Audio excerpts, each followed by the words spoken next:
So, with the Oscars right around the corner, and now that I have watched all 10 of the Best Picture nominees, I figured it'd be a great time for me to drop my ranking of all 10 of those movies. I love doing rankings, and I am going to continue to say this every single time I do a ranking video, even though I shouldn't have to. This is just my opinion. This is my personal ranking of these movies based on how I feel about them. Yours is almost certainly going to be different, and that is okay. Drop your ranking of the Best Picture nominees for 2024, 2023 movies in a comment below, and let's start a conversation about it. 2023 was a really good year for movies. It was a really deep year, and unfortunately, a lot of my favorite movies of the year did not get nominated for Best Picture. However, some of them did. As far as a thumbs up or thumbs down world, I am positive on 8 out of these 10 movies, so there's really only 2 that I did not like, and one of them, coming in at number 10, is going to be The Zone of Interest. I did not care for this movie whatsoever. I completely understand what they were going for, what they were doing with this movie, and they definitely accomplished that, but I think that they could have accomplished that in a 20 to 30 minute short. I really don't think you needed an hour and 45 minutes to do this. And because of that, I found it to be a very repetitive, tedious, overlong, pretentious experience with no story or character whatsoever. And that's what I go to movies for, is the story and character. Just completely void of that, devoid of that altogether. It's well shot, I'll give it that. That's about the only thing I'll give it. I mean, there is so much filler in this movie, so many pointless scenes, and it is just so unimpactful, which is crazy given the subject matter, and so uninteresting, which is ironic given the title of the movie. I guess I just don't like Glazer because I also hated Under the Skin for a lot of the same reasons. This is just the kind of experience that I do not care for. I do not go into a movie for this type of thing, and they could have easily accomplished what they wanted to in 20 or 30 minutes. I mean, literally the first 5 minutes of the movie is just a black screen. I am not joking. And the score is weird and overbearing, so did not care for this one whatsoever. Number 9 is going to be Maestro. Another one that I just found excruciatingly boring. This is, I've heard people describe it as Bradley Cooper trying way too hard to get an Oscar, and I completely agree. I think he's good in this movie, but I really do think he overcooks it and tries a little bit too hard sometimes. I think Carey Mulligan was great. She definitely stole the show for me. It's definitely a well-made movie. So what puts this ahead of Zone of Interest is that I was at least admiring the acting, which I cannot say about Zone of Interest, but I was not invested in the characters or the story whatsoever, which again is the most important thing for me. I just found it an incredibly boring experience, and it seems like the entire purpose of this movie was to get Bradley Cooper an Oscar, and it's not going to work. Number 8 is going to be Poor Things. There are certainly elements that I absolutely love about this movie, in particular the performances from Emma Stone and Mark Ruffalo. Emma Stone is the main character, and she does a fantastic job of playing this baby that is born into an adult's body and seeing her kind of explore the world. Just the way she portrays the character physically and the way she talks, so good, and I really enjoyed watching her journey in this movie. Mark Ruffalo is just hilarious. I mean, this character is so despicable, but you're endeared to him because of Ruffalo's hilariously awesome performance. Certainly the movie has a lot of funny moments, and to me it probably works best as a comedy. Unfortunately, some of the weirdness doesn't quite work for me. I was never as invested in the story and characters as I could have been, and there are certain scenes that go on too long. And like, is this really necessary? Do we really need all of this? I think the movie overall is bloated for that exact reason, and I'm going to mention the score again. I did not like the score. I thought it was too loud, and it just did not work for me whatsoever. I think scores should blend in with the scene more. I don't like when they're so over the top and bombastic. And then just like the stuff with Willem Dafoe burping, the bubbles, is that what it was? I don't know. There's some weirdness in there that was a bit much for me, but it was an experience that I did appreciate overall. Coming in at number 7 is going to be Anatomy of a Fall. This is one that I just watched for the first time a few days ago, and I think it's a good movie. It is a good story. It's interesting, but it ultimately plays out in a pretty straightforward and predictable way. I was expecting a lot more from the ending, like some kind of big reveal or twist or something. So it is fairly unmemorable to me compared to a lot of other courtroom dramas for that reason. And then I have slight issues with the pacing as well. It feels like it was taking too long for the most part, but then it kind of rushes things towards the end, but is a very well told story with really good acting. So it's a very well done movie. I just don't quite love it to the same level that a lot of people do. Number 6 is going to be Oppenheimer. Now, if you would have told me before 2023 that Oppenheimer would be number 6 out of 10 Best Picture nominees for me, I would have said you're crazy given how much of a Nolan fanboy I am. I mean, I have my Nolan fanboy card laying around here somewhere.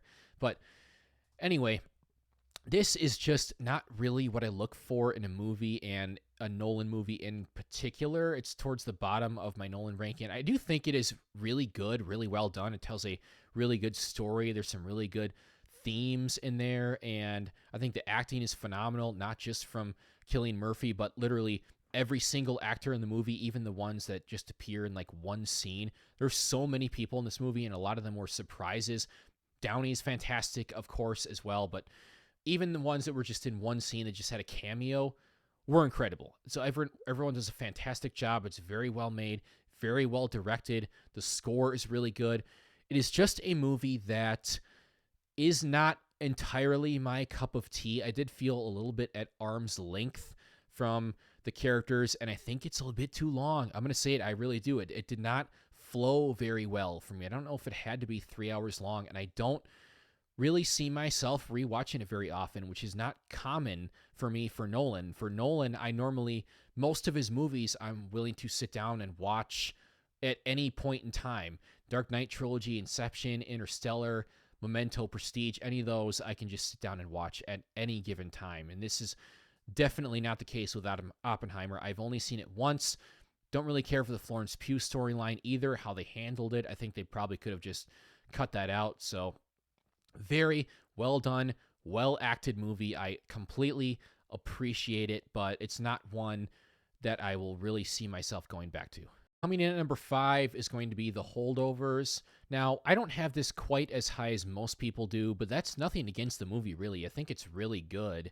The acting is phenomenal. I think it's Paul Giamatti's best performance ever. Dominic Sessa is great, as well as the kid, and Divine Joy Randolph is so damn good in this movie, brings so much heart to the movie, and she better win that Best Supporting Actress. I'm pretty sure she will. She seems to be basically a lock at this point. It's got a ton of heart, it's got a ton of emotion, and it's really, really funny. The only thing that really holds it back for me, the only reason it's not higher, is that it's just pretty typical for like an Oscar bait type movie. It's not breaking any ground. We've seen this kind of thing before. It is a really good version of that. It is extremely well executed. Again, I don't have any specific issues with it, but for the way that I rate, review, and rank movies, the fact that it is formulaic is like the only thing that holds it back from being even higher on this list for me. Number 4 is going to be American Fiction. I just got to see this one a few weeks ago or so, and I really dug it. This movie is really funny, and Jeffrey Wright is such a great actor, and I don't think he gets the credit that he deserves. He's phenomenal in this movie. Sterling K. Brown is great as his brother as well. Get a Best Supporting Actor nomination. Was it deserved? I don't know. I mean, it wasn't a big role in the movie, but he did a really good job. Acting across the board was great, and it's a very clever movie. I mean, the commentary on, the Black community and what types of stories they have to tell in order to get people to read them, and then the humor and satire that comes along with that, I just thought was absolutely brilliant. And Jeffrey Wright was the perfect choice for this lead character. I dug the shit out of American Fiction. Coming in at number 3 is going to be Barbie. This movie surprised the hell out of me. If you would have told me before 2023 that Barbie would be ahead of Oppenheimer in my ranking of movies for the year, I would tell you you're crazy. But man, this movie was just a perfect storm of every good thing coming together to make the best possible version of this movie. I mean, obviously, it all starts with Greta Gerwig, the director. She is just so damn good, and she's only made a few movies. I've only seen 2 of them, this and Little Women, but as far as I'm concerned, she's 2 for 2 with 2 home runs so far, and she directs the shit out of this movie. Margot Robbie was the perfect choice for Barbie, and she brings that kind of naive innocence to the character, and you have Ryan Gosling, who is great as Ken as well, and the song I'm Just Ken is the most iconic song of the year for sure. It's most certainly going to win the Oscar. All of these factors came together to make such an enjoyable experience that has a very on the nose but also very important message. The movie is really funny and it's really clever for the humor that it goes for. Certainly one of the funniest and smartest movies of the year.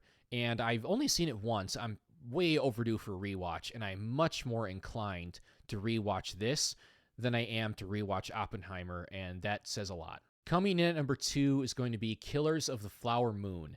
Now, when comparing this to Oppenheimer, which are both 3-hour-plus long movies by legendary directors from last year, this one actually worked a lot better for me. It's like 3.5 hours long, but it flowed really well for a 3.5 hour long movie. Way different than Scorsese's previous outing in The Irishman, which it took me 3 sit downs to get through. This one I thought had a really nice, brisk pace to it, and it tells a very compelling and tragic story. You are just feeling sick to your stomach as you are seeing all of these things play out, and the acting is phenomenal. DiCaprio, De Niro, Lily Gladstone honestly stole the show for me. And about the only issue, the only criticism I can level at the movie is that I kind of wish that she was actually the main character, the protagonist of the movie, because without really saying too much, she was missing for a good portion, like a third of the movie, and her presence was sorely missed. I kind of feel like you really needed her to be around. And Jesse Plemons is great once he shows up in the movie. The score is great. So this one really, really worked for me a lot better than Oppenheimer did. Number 1 is going to be Past Lives, and this wasn't even particularly close. This is my 3rd favorite movie of the year, and by far my favorite Best Picture nominee. Is it going to win? Almost certainly not. Oppenheimer is probably going to win. The Holdovers has a small chance, but Past Lives stands. It's been a bit of a rough go for us because Greta Lee was not nominated for Best Actress, which is just insane to me. And I mean, nothing against Annette Bening or Sandra Huller, but Greta Lee totally deserved it over them. And Celine Song should have gotten nominated for Best Director as well. Certainly over Jonathan Glazer, but, you know, it is what it is. I love the shit out of this movie, and just to compare it to like something like The Holdovers, which again I thought was great, Past Lives I thought was much deeper, and it resonated with me on a much deeper level personally. So this is a very melancholic story about 2 people who were like best friends as kids, and they thought they would probably end up together as a couple, but they went their separate ways, and they're living their own lives now, and one of them is married now. And it's just a very good exploration of the path not taken and what could have been and where you're at in your life now and past lives versus future lives, and some really, really interesting and deep and emotional conversations these characters have regarding that stuff. It just really, really resonated with me on an emotional level, and it's also really funny at times. And I wouldn't call it a comedy, but they definitely know when to sprinkle the humor in at just the right moments. And the ending is extremely bittersweet, but it fits the movie perfectly. This was just so well executed on a simple but extremely effective and emotionally resonant idea. So Past Lives is my number one Best Picture nominee. And if I had to pick the winner from those nominees, obviously Past Lives would be it. But I can't, so it's probably not going to be. There you have it, guys. There's my ranking of all 10 of this year's Best Picture nominees. How would you rank the Best Picture nominees? Drop a comment below. Let's start a conversation.